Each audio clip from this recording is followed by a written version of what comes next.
What does the word comeback mean? One definition says a sharp or witty reply, like if you roast somebody, you gotta have a nice comeback. The second definition is a return to former position or condition, and when people think of the word comeback, I think the second definition is what they'll go to. And with the second definition, I believe the picture of Jhené Aiko fits this definition very well.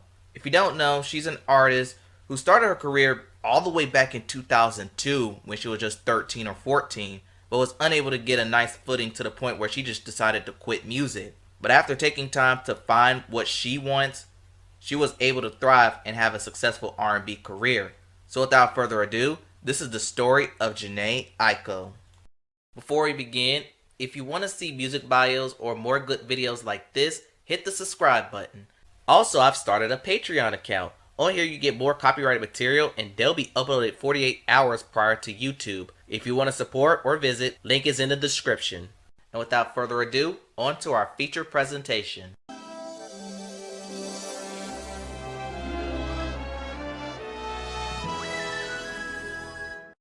Jhené Aiko Ifiro Chilombo was born on March 16, 1988 in Los Angeles. Her mother is of Spanish, Dominican, Japanese descent, and her father is of African American, Native American, and German descent. She has 7 brothers and sisters, which include a singer, Myla J., who will later become an R&B artist herself. At an early age, her childhood home burned down, so the family moved all around Los Angeles as Jhené was homeschooled. Back with her sister, Mila was part of a group called Girl, spelled G-Y-R-L. They'll mostly affiliate themselves with the group Immature, and through these affiliations, Jhené met creepy Chris Stokes. Chris was impressed with her vocals, but was unsure on what to do with her. But her time came in 2001 when a new group called B2K signed with Epic. He wanted Jhené to sign as well through Chris's The Ultimate Group Management. Through her time with TUG, she'll affiliate herself with B2K as she was the cousin of Lil Fizz, except they weren't cousins to begin with. Chris Stokes markets this as such to help boost her upcoming career, but Fizz will state that they were very close. She'll appear in their videos and open up for them at their concerts. She made various appearances on their albums as well as sound, and in 2010, it looked like she was ready to launch her solo career. She released a song called No Love.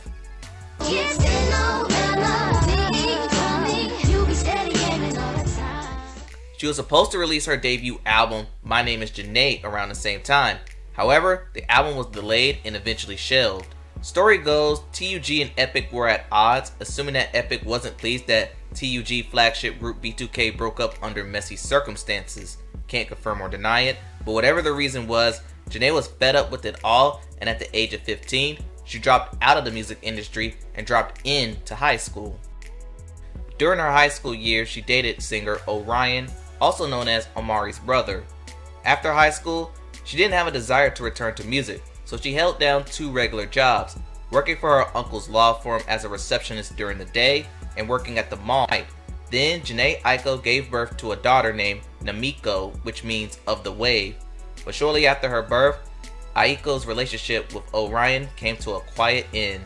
Giving birth to her daughter gave her new inspiration to relaunch her music career, but by this time, she wanted to do things her way, like sailing instead of selling. Def Jam liked the concept and signed her. In 2011, she released her debut mixtape, Sailing Souls. The mixtape had collabs with Kanye West, Miguel, Gucci Mane, Drake, and Kendrick Lamar. Things were looking good, but then she had another setback. Her brother Miyagi was diagnosed with a brain tumor. He fought for 2 years until he passed away from cancer at the age of 26. Before his death, Jhené recorded a song called For My Brother, and it was one of the last things he heard before his passing. She has various tattoos in his honor, which included his final tweet to her and a huge sunshine tattoo he always wanted to get but never did. After taking time to grieve, she met with producer No ID. He understood what Jhené wanted for herself, and he asked her to sign to his Atrium imprint through Def Jam, which she did.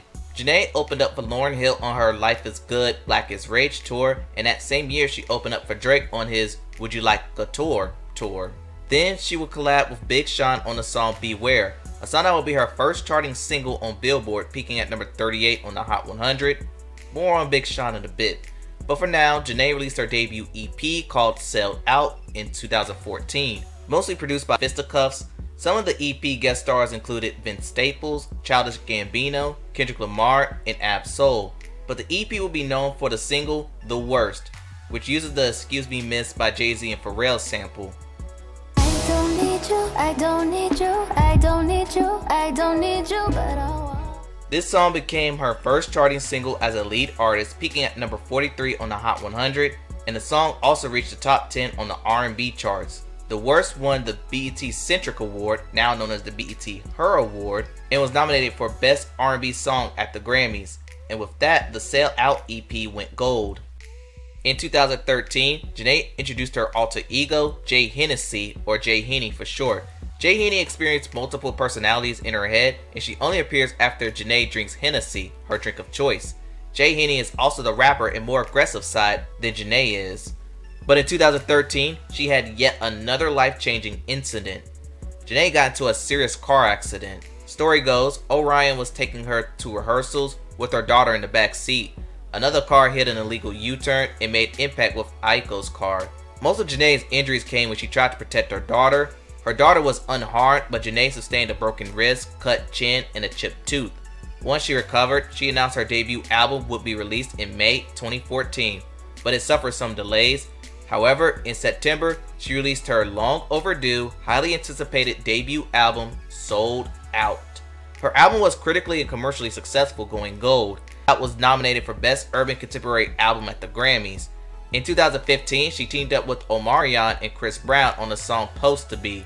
The song was a summer smash, going to number 13 on the Hot 100. But she had an unusual line in the song, "If you know, you know." And what makes it worse, she tried to justify the meaning. It's more of a metaphor for life, you know? Booty is like life. Groceries are life. In 2016, it was revealed that she married producer Dot the Genius, but the marriage was relatively short as Jhené filed for divorce in September that year. The divorce was finalized the next year. Rumors began to surface that she was romantically involved with the rapper Big Sean. She confirmed those rumors in 2017 and would later double down by getting a tattoo of his face with a bow tie. But back in 2016, they released a collab album under the name 28. Back with her music, Jhené released her second album in 2017 called Trip. The album had While We Were Young going number 9 on the R&B charts.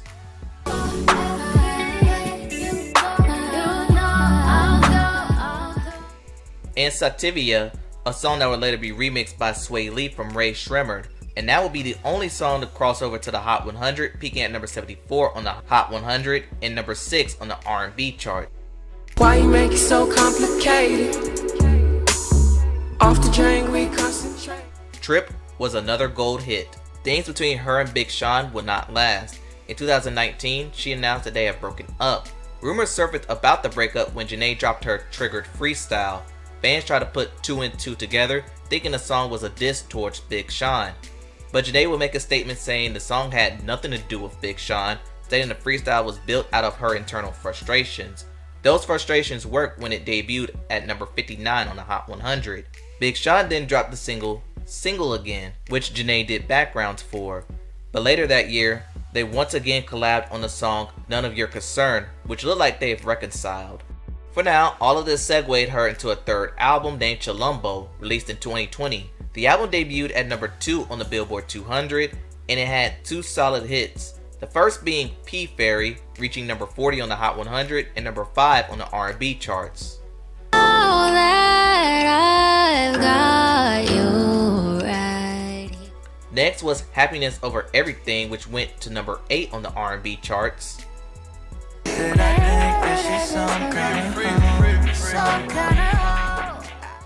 And finally, BS featuring her went number 24 on the Hot 100 and number 5 on the R&B charts. Chilombo would be her most successful album to date, going platinum. And at the 2021 Grammys, she was nominated for Best R&B Performance for Lightning and Thunder, lost to Black Parade, Best Progressive R&B Album, lost to Thundercat, and Album of the Year, losing to Folklore. After the Grammys, she re-released her debut mixtape to streaming platforms, removing the tracks that featured Drake and Kendrick Lamar and added 4 new songs. In 2022, she performed American the Beautiful at Super Bowl 56. Later that year, she started her own imprint, Allel Sound. Since 2019, she and Big Sean have been on again, off again, but that year she became pregnant with Big Sean's child. In November 2022, she gave birth to a son named Noah. And this is pretty much where she's at today. In 2024, she announced a new tour called The Magic Hour.